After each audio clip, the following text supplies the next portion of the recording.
Good morning, people. This is Techni Studios. As you can see, we are not in studios because of this quarantine, but that does stop us to still recommending you places where you can go at the end of this quarantine. So, let's begin. We are going to start with Sebastian, that is going to talk us about Nayarit, Jalisco, and Colima.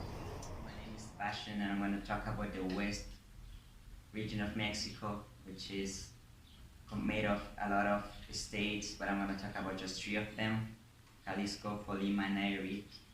So Nayarit has a population of 1 million people. People there say that its state is very peaceful.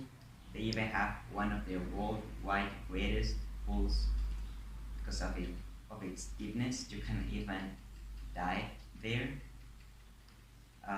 Their most common food are called aguachile and fish cracklings, which are both pretty delicious. Then they have a place called San Blas, which is a town that has a beach where you can try a lot of delicious food and see a lot of tasty outfits.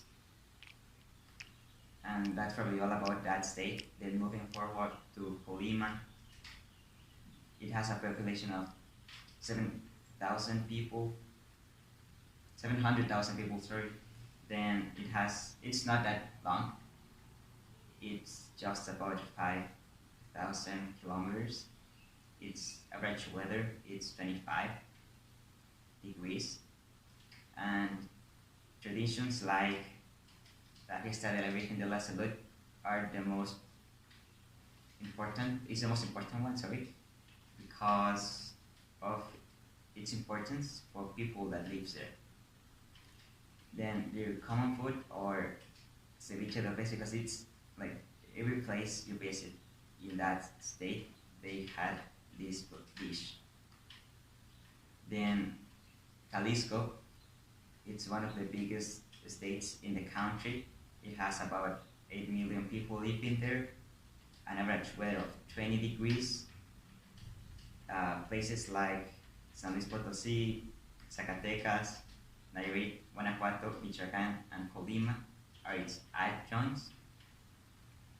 It's for about 78,000 kilometers long, and it has places like Tequila, Puerto Vallarta, which are the most touristic places there because of the importance for the Mexican culture. Tequila, I don't even have to mention that beverage because probably you already know it even better than me. And Puerto Vallarta is a beach where, it's almost perfect, I gotta say, because there's not that contamination and there's a lot of people walking around, doing nothing than walking. So places like Guachimontones and the Expiatory Temple are the most interesting ones in the city of Guadalajara. And once I went to Tequila, I got this beverage. I mean, it's not tequila, it's whiskey, but you have a couple shots, you're gonna feel the same.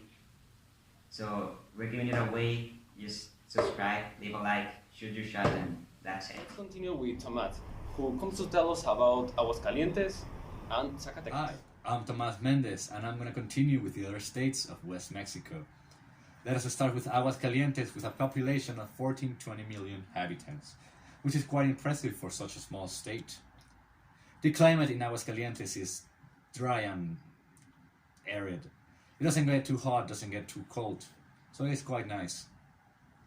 In Aguascalientes, there's a lot of things to do. There are temples like the Temple of San Antonio, and museums like the Museum of the Dead. But most importantly, there's the Feria of San Marcos, which is celebrated in the Jardines of San Marcos, that actually have an exact replica in Mexico City because of how beautiful this park is. In the Feria of San Marcos, you can watch and learn a lot of cultural dances and gastronomy from Aguascalientes.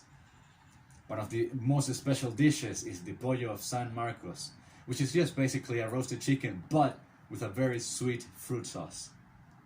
There's also cheese pudding with guava sauce, which is a common fruit in Aguascalientes. Another fair that you might be interested on is the Feria of la Asunción, which is celebrated in August and is characterized because of wine and other fruits that are harvested on that month. Aguascalientes has a very strong economy because of the automobilistic industry that arrived around 30 years ago and has made Aguascalientes stand out among the other states. Let us continue with Zacatecas, with a population of 1579 million inhabitants. The climate in Zacatecas is a little more humid than Aguascalientes, especially towards the west, but it's quite similar in, dryness. Zacatecas is considered a colonial treasure in the world because of their beautiful architecture.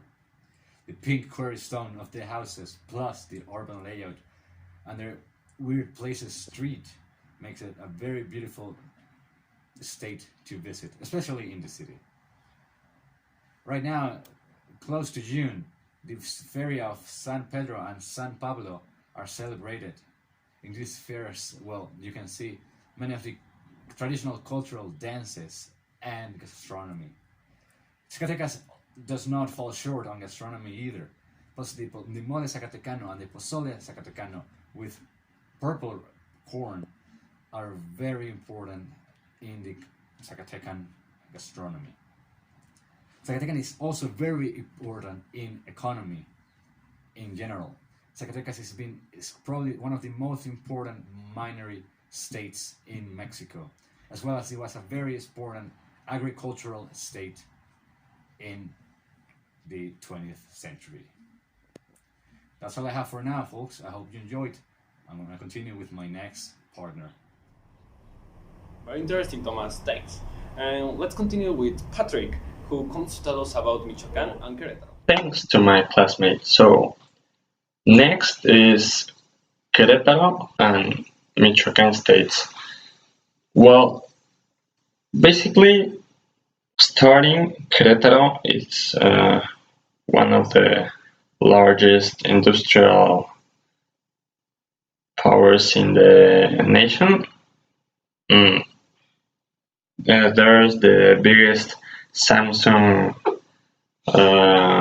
plant in Mexico.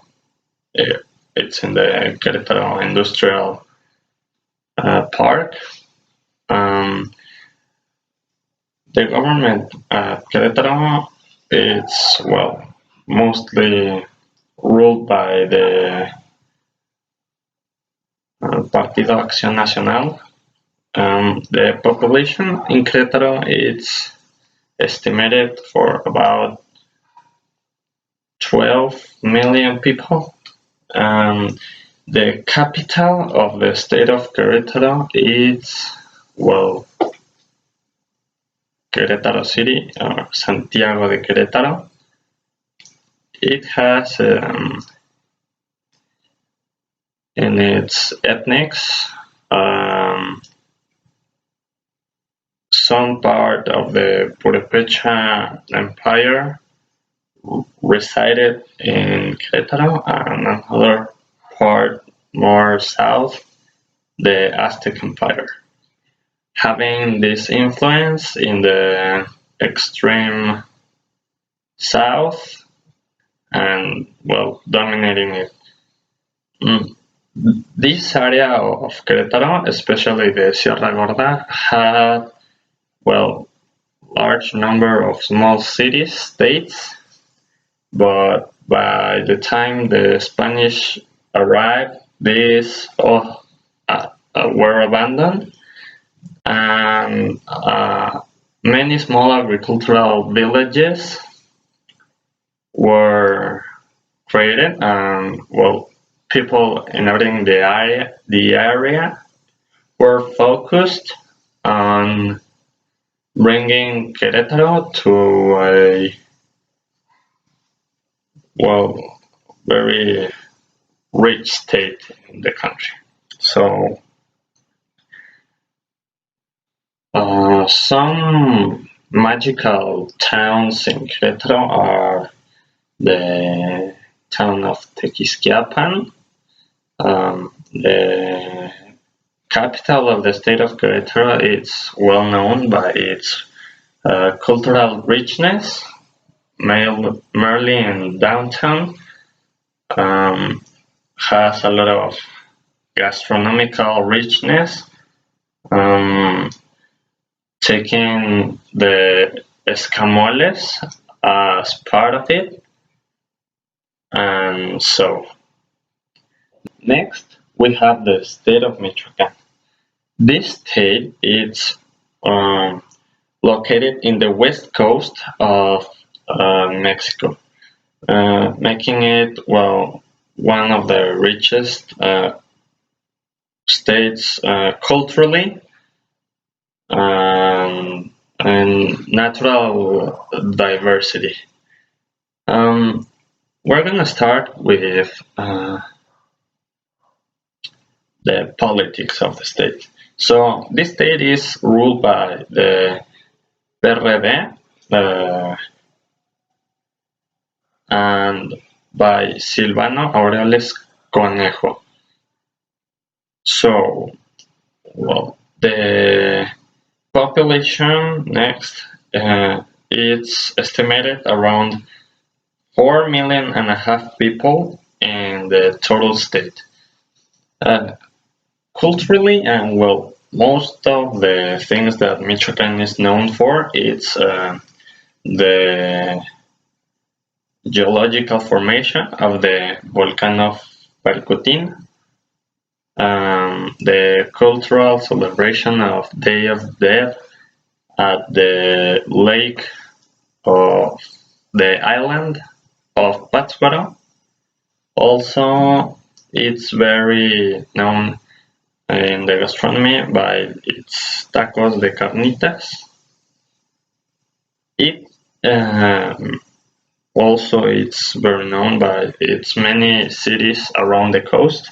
One of them making an example, is Ixtapas y Guatanejo. And with this, I get you with my part. Thanks, Patrick. And with Patrick, we finish today's program, so I'll see you tomorrow at the same time. You want to know something? Tomorrow we have an exclusive with Maribel Guardia. Yeah, Maribel Guardia. You want to know what she does to be like that at her age? Well, see you tomorrow at the same time. Take Me Studios.